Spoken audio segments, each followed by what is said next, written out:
Hello and welcome to Hotseat, a collaboration between Sky News and First News, the UK's national newspaper for young people. Hotseat's already seen some of the country's most powerful men and women questioned by young people about the issues that matter to them. And we are very pleased that the Deputy Prime Minister, Nick Clegg, is next in the seat. So here are the faces of who he now faces, the Hot Seat panel. They've been drawn from First News readers and from Stand Up Be Counted Sky News campaign to get young people engaged in politics. So we have Tyler Margetson, Hassan Mian, Jadine Daniel, Noah Robertson, Jemima Ali and Emily Horbury. Before they get started, let's get Mr. Clegg to introduce himself and explain to us why it is that he is so important to people's lives.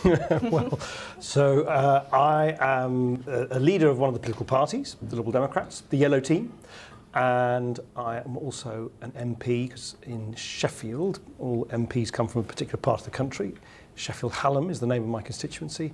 And I'm also the Deputy Prime Minister of this coalition government, which was formed back in 2010 because no single party had won the election, so we had to do something a bit new, which was create a government with two parties working together.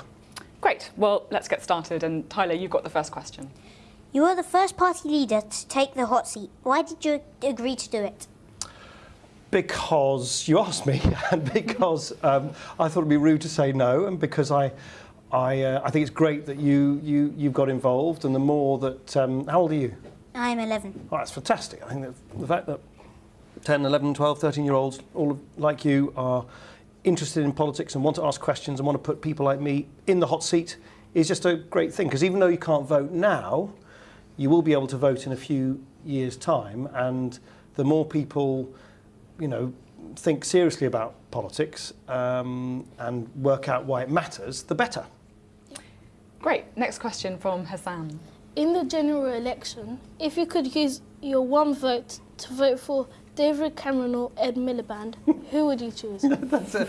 Oh dear, I'm going to give you my first politician's answer. I can't possibly answer that question. I'd always vote for my team. I'd always vote for the Liberal Democrat candidate. It's just too... it's a dilemma that I just hope I never have to face, to have to either vote for one or the other two parties. You might have the dilemma, though, of deciding which one to go into coalition with after the election. Could you perhaps answer that one? It's not really my decision to take, of course. It's not that you're voting, but it's your mums and your dads and everybody else who's voting. It's their decision. It's the decision of the British people. So last time, millions and millions of British voters decided, by voting, that no party was attractive enough to them to get an absolute majority, to get a sort of slam dunk result. But there was one party, the Conservative Party, that even though it didn't win the contest, was still a little bit closer to the finishing line. And I think it's right that in a democracy, that should be the party that should try and assemble a government. Even if no one wins the contest, the one that's kind of still at the kind of, ahead of the others when the whistle goes, I think is the party that in a democracy should have the right to try and put together a government. And I think that's the same principle we should adopt in the next election if no one wins an outright majority. Jadine, your question. Before you became Deputy Prime Minister, you promised that you wouldn't raise the tuition fees. Do you think that makes people question whether politicians keep their promises? I think the problem, and we've just talked about how in the last election no one won a majority, so what it means is that you get give and take, so no one can do everything they want because no one has won the right to do that. And I'm obviously not Prime Minister. If I was Prime Minister, I could do all the policies that my party wants. And so there had to be some give and take because the other, without going into all the detail, the other two parties wanted to see tuition fees go up, and so there was no way I could insist on our policy because I hadn't won the election. So we did the next best thing, and we, basically, in a nutshell, it's the fairest deal I could get in the circumstances, and I think it has actually proven to be much fairer than people, were worried about at the time. We've now got more young people going to university than ever before, and thankfully, more young people from poorer families going into university than ever before. But for me to do everything I want, I would have to be Prime Minister.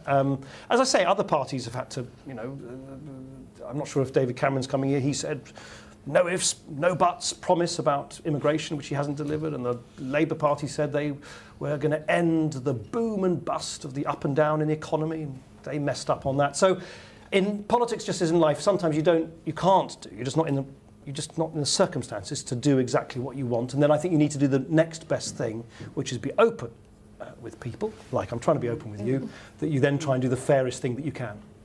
So we've had lots of questions submitted by contributors to Stand Up Be Counted, Sky News' campaign to engage young people in politics. So here's one from Shannon. Hi, I'm Shannon Cook and I'm from Sheffield. To be more specific, I'm from your constituency, Sheffield Hallam. And my question is, have you given up all hope of retaining your seat in this constituency? Because we haven't seen any evidence of a Lib Dem campaign so far. Tough question. Yes, I need to find out where Shannon lives. I find that very, very difficult to believe. I've been MP in Sheffield Hallam. It's the greatest privilege of my political life for 10 years, and I have helped hundreds, if not thousands, of people week in, week out. And we do a huge amount of campaigning. So I probably need to find out where Shannon lives. If maybe she lives in an address that has just sort of some reason sort of slipped off the register or something. But no, we do a great deal of campaigning. And if she hasn't heard from me, I'm pretty sure her neighbours have. Confident that you're going to win? Or? Yes, I am confident, but not complacent. I mean, elections are contests. They shouldn't be coronations. And though I'm confident that I will continue to be, because it's a great privilege to serve a community, and South West Sheffield is a wonderful community. Of course it should be a contest. Otherwise, what's the point of having an election? Great. So let's go back to the panel. And Noah, I think you've got a question. Yeah. You recently said if David Cameron wasn't up for facing Ed Miliband, you would do it for him. Are you still up for doing that? Yes, I am. I think the Conservatives. I think they're just behaving a little bit sort of arrogantly, sort of saying, we can't be bothered to turn up to debate. We're not going to lower ourselves to the level of everybody else. I mean, at the end of the day, we've just been talking about, the contest in my constituency in Sheffield, but it's a wider contest. And at the end of the day, this is your country. It's the country which belongs to millions of people. It doesn't belong to politicians. Our democracy doesn't belong to politicians. And the debates don't belong to the Conservative Party, and they belong to the British people. And I think it helped last time to for people to see how the different party leaders discuss things, and then that allowed people to make up their own minds. And that's why I will participate in the debates. As it happens, I mean, without going into lots of detail, the way the debate's being organised is not ideal, frankly, from my point of view. And I worry a little bit that it's going to be a bit of a sort of laborious exercise with so many people on the stage at one time. But look, you either believe in open debate and sort of standing up for yourself, or you don't. And I just don't think it's right for the Conservative Party to grandly dismiss everybody else and say that they can't be bothered to turn up. Thanks. So Jemima, you've got a question now. Do you think that it's fair that your Deputy Prime Minister, the second most important in the government, when your party got so few votes? Well, my party in the last election, so that's what counts, the last election got 24% of the vote, so that's 1 in 4 people. So millions and millions and millions of people voted for the Liberal Democrats. So obviously, that's the mandate, that's the instructions you get from the people is when people vote in a general election. And the last time they voted in the general election, actually millions of people voted for us. We got the highest proportion of the vote than we've had for a very long time. I mean, the actual seats as well. The problem with the seats, but this is the way the system works is a bit unfair. So even though we got 1 in 4 of people voting for us, we've actually only got 9% of the MPs in the House of Commons.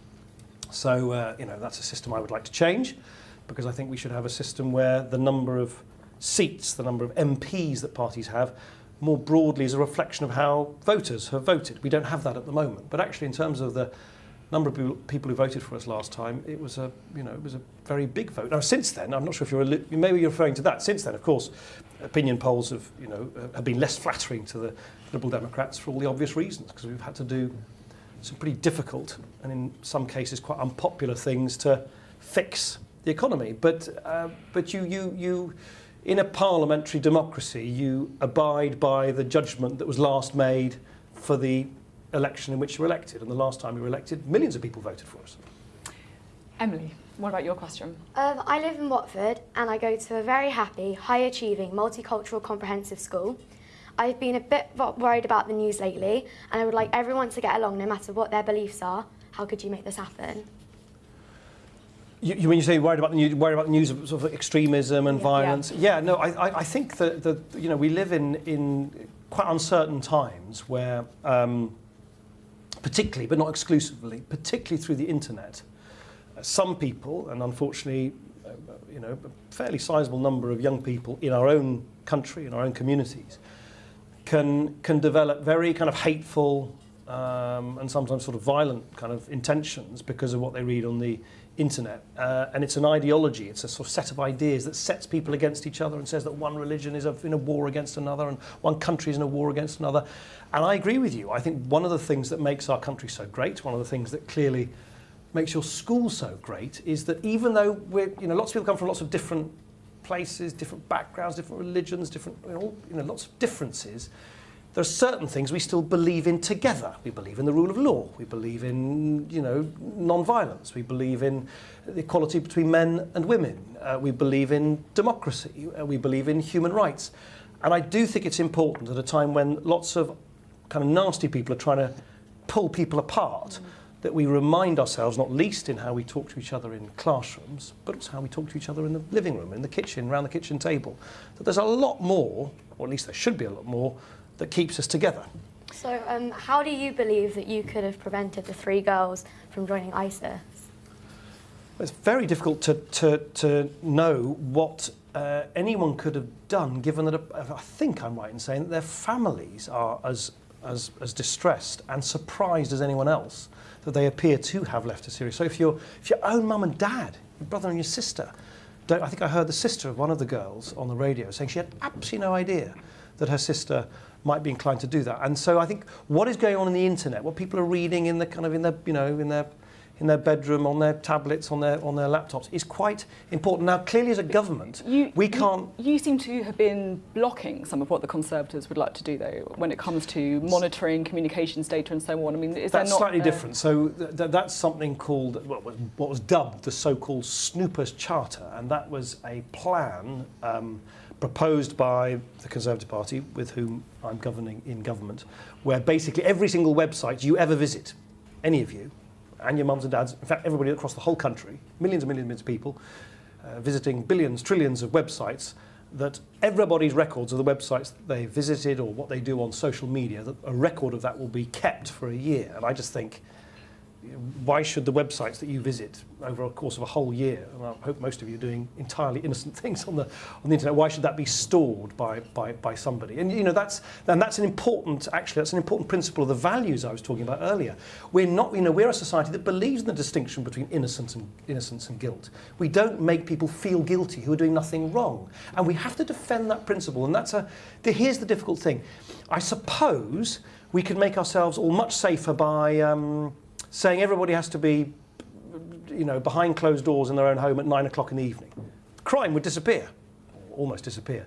But it's not the kind of society we want to live in, and that's the challenge. Because everyone's quite frightened and worried about what's going on, what we mustn't do is then sort of become a country that where we're all so fearful that we don't actually enjoy the freedoms that are under attack. Do you see what I mean? And that's the difficult balance. And it's a very, very, very difficult debate about how do you keep everybody safe, but keep everybody safe in a way that also makes everybody feel free. Do you feel safe?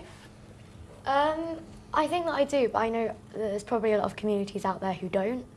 And on my street, there's a lot of people who talk to each other. There's also a lot of people who just stay inside their homes and don't want to get involved with their community and their street.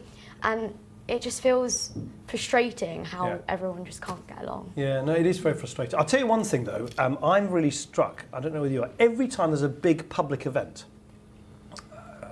the great celebrations around the royal family, a couple of years ago, the Olympics, the Tour de France, which went through a bit of my constituency in Sheffield, I've been really struck how any time people have an opportunity to actually come out of their homes and do something together, far more people come out to do that than anyone predicts, because I think you're dead right. Actually, we're all social. We all like talking to each other. We all like a friendly face and a warm welcome. People want to do things together, and the more that there are things you can do in your street, in your community, in your town, in your village, where people do stuff together, it makes people feel happier. Yeah, I feel like there should be more opportunities. Yeah, but there's a fair amount going on in Watford, isn't there? Right? Yeah, there's a lot. Great. You've got a very good mayor in Watford. So we've got 3 more questions now from Stand Up, Be Counted. So we can hear some of these now. Hello, my name is Nancy and I'm from Bedford. My question to you is, how do you feel about the rapidly increasing number of youth that are committing crimes, and what do you think you can do to stop it? The Liberal Democrat Constitution states that they reject discrimination based on gender. So I'd like to ask why there are so few female candidates to the party. Hi, I'm Alicia and I'm from Huddersfield, and my question to the Deputy Prime Minister is, what are your views on lowering the voting age to 16? There we go. 3 questions for you. Yeah, so taking them some backwards maybe. Lowering the voting age, yes, I do think there's so many things you can do, or you will be able to do, in effect as adults when you're 17. Why can't you vote? I mean, I think you'll be able to serve, perhaps not quite on the front line, but you'll be able to serve in the armed forces. So if you can serve in the armed forces and politicians can send you sort of to war, why can you not vote for those politicians? So I do think, and the Scottish referendum recently, they had 16, they had votes at 16, and I think it was a great thing. Lots of young people got involved. So I do think we need to lower the voting age. I've always thought that's the good thing is the Labour Party now agrees. The Conservatives are still saying no, but I think we'll win the argument eventually, because I just think it's a bit patronising to say that a 17-year-old can't decide what the future of our country. There aren't enough women, well, there aren't enough women in Parliament as a whole. There aren't enough women in the Liberal Democrats. But you know, just generally Parliament is not diverse enough. My party, the MPs of the Liberal Democrats are sort of too male and pale. And if we want to represent modern Britain, then modern Britain should be represented in us. There's lots of things we're doing to try and change that. So, for instance, in the, I think, 11 seats, constituencies where Liberal Democrat MPs have decided to retire, the majority of those who are trying to succeed them, to follow them up, are people from underrepresented groups, women, individuals from black minority ethnic backgrounds and so on. There is a, it's quite a sort of arcane thing, but it's quite a heated debate amongst politicians, is if you want to have more women in Parliament, should you have kind of quotas for women in the political parties and say, you know, if you want to be a candidate in this part of the country, you can only be a candidate if you are a woman, and that divides opinion. Some people say, no, we shouldn't, you know, that sounds like a sort of tokenistic thing. I must say, my own personal view is that if my party doesn't become more diverse in the way in which we are in Parliament, then I'd be looking at doing something like that after the next election. And the first question was... what's the first question? Remind me. It was on crime. It's crime. Yes. Oh, look, I think on crime, I think the thing that we need to do with crime, so many things we need to do with crime, but the main thing we need to do with crime is remember that if you chuck someone in prison, just, you know, for a few weeks and sort of throw the key away, and just sort of leave someone to languish in prison for a few weeks, what tends to happen is that far from sorting the crime, you actually end up seeing more crime happen later. Because what happens is someone goes in as a sort of young offender, can I put it like that, and they come out as a hardened criminal because they've spent time with other hardened criminals, they commit more crime and they go back in. It's that revolving door of crime, into prison, out of prison, committing crime, back into prison, out of prison, committing more crime.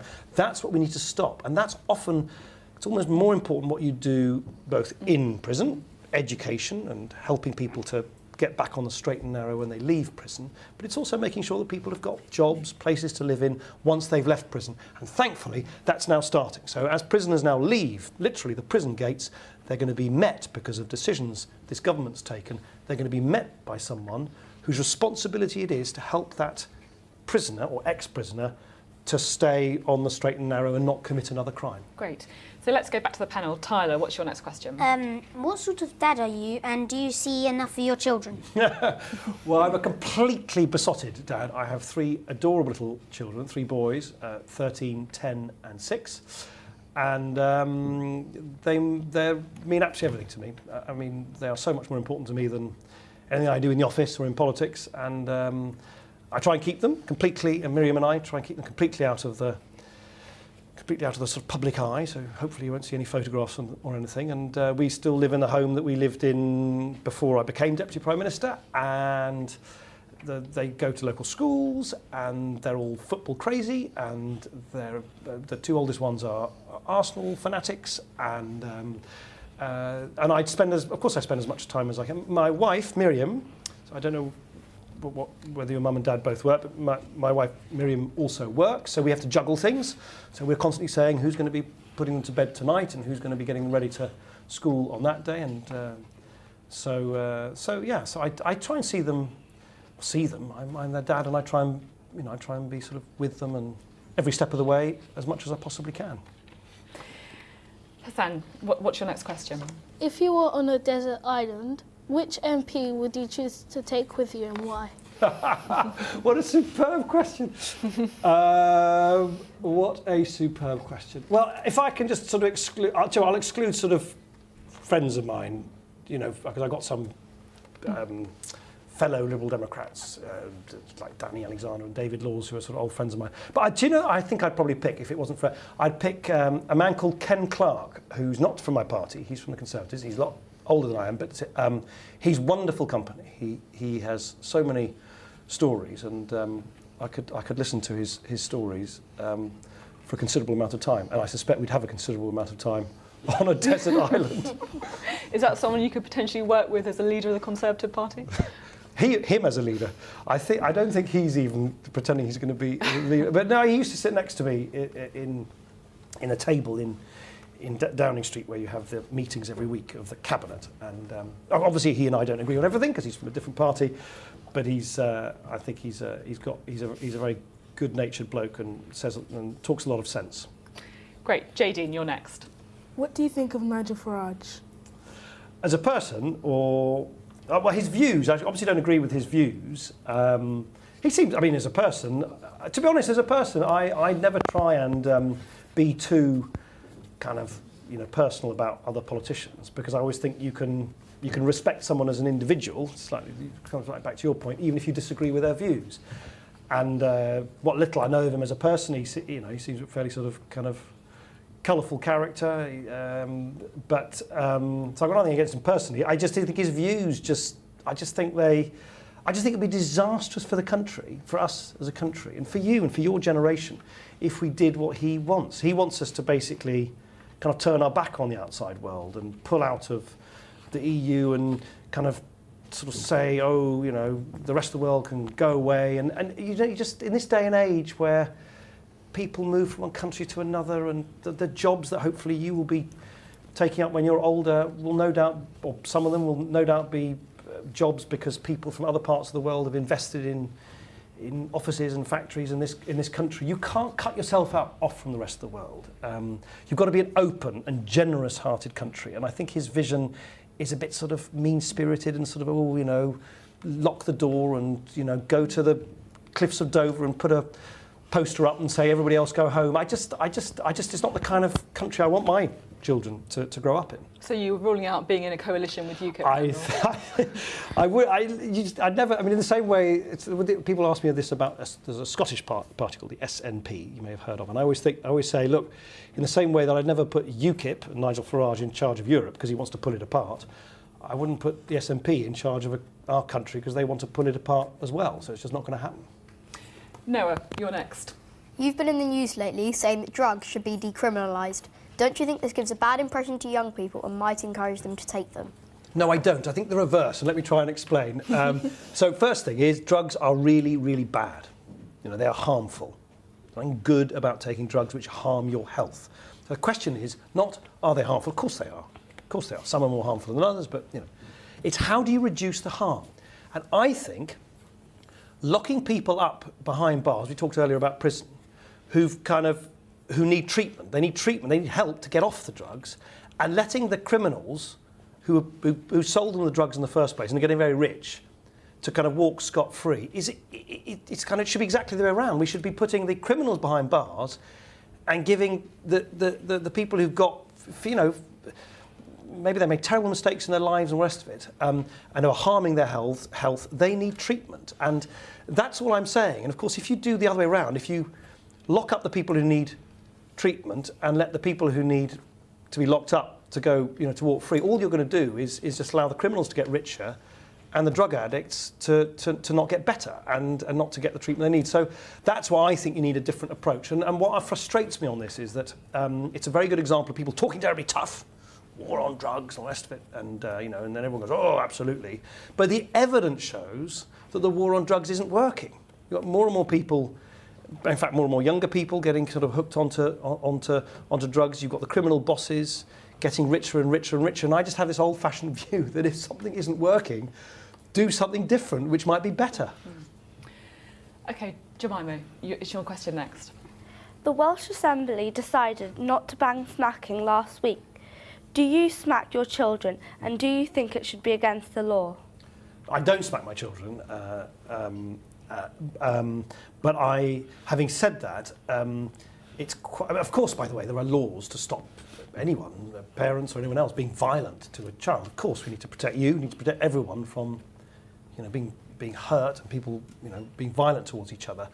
The difficulty, I think, is if you try and write a law being really specific, I mean, I'm not going to embarrass you by asking you, but I bet you, I don't know, when you were younger, you're all so grown up and responsible now, but I bet you when you were younger, when you weren't angels all the time, were you? Yeah, you behaved badly. Maybe, I don't know, your mum or your dad sort of grabbed you by the arm when you were sort of playing up in a supermarket, or pulled you when you were, I don't know, even pulled you when you were going to be in quickly so you wouldn't get into danger of crossing the street. I don't know. I'm just trying to...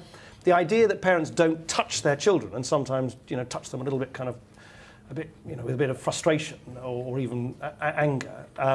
You can't, I think it's quite difficult to write a law and say, you know, mums and dads, you can do this, but you can't do that. And that's why I don't quite see how the law would work. And on the whole, I just would like mums and dads to be responsible and good to their children, and not think that it's always got to be kind of Parliament telling parents how to be mums and dads. That should, at the end of the day, Parliament can't or shouldn't try and fix everything in the family home.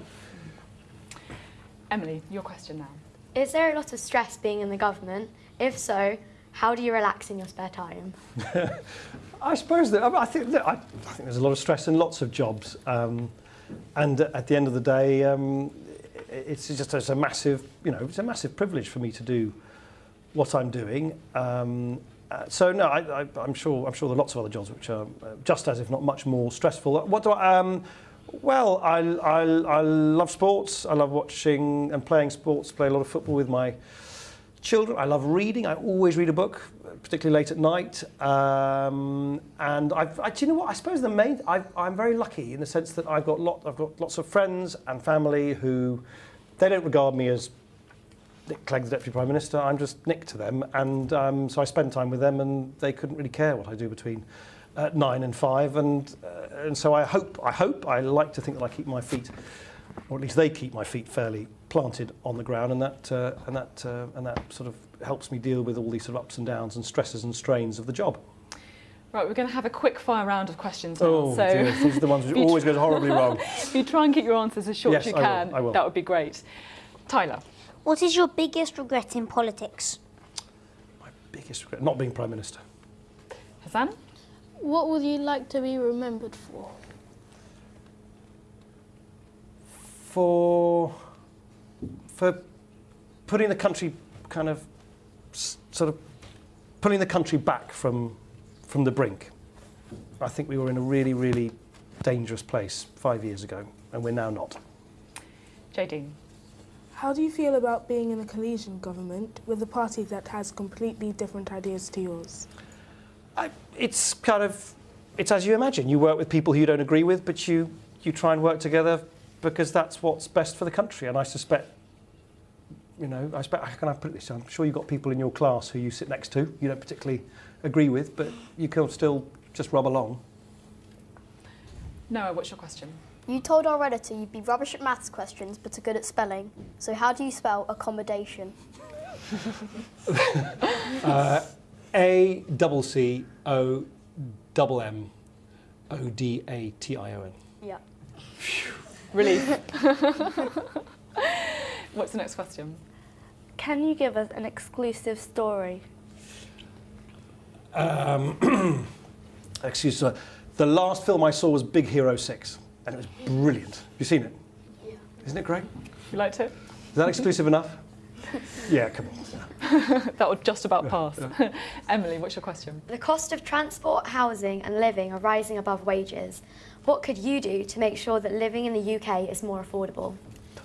Main thing is to make sure that people, particularly those who kind of really, for whom it's difficult to pay for the rent, pay for the bus, passes and all the rest of it, have got more money in their pockets, so that the government takes less away from them in tax. That's the biggest thing. So, for instance, one of the things I'm proudest of is that because of something I championed and my party championed for years, over 3 million, can you believe it, over 3 million people who aren't paid very much don't pay any income tax at all because we've taken them out of paying tax. There's a good example. Well, that's it for another Hot Seat. Our thanks to our panel and to our Stand Up Be Counted contributors who sent in a video question.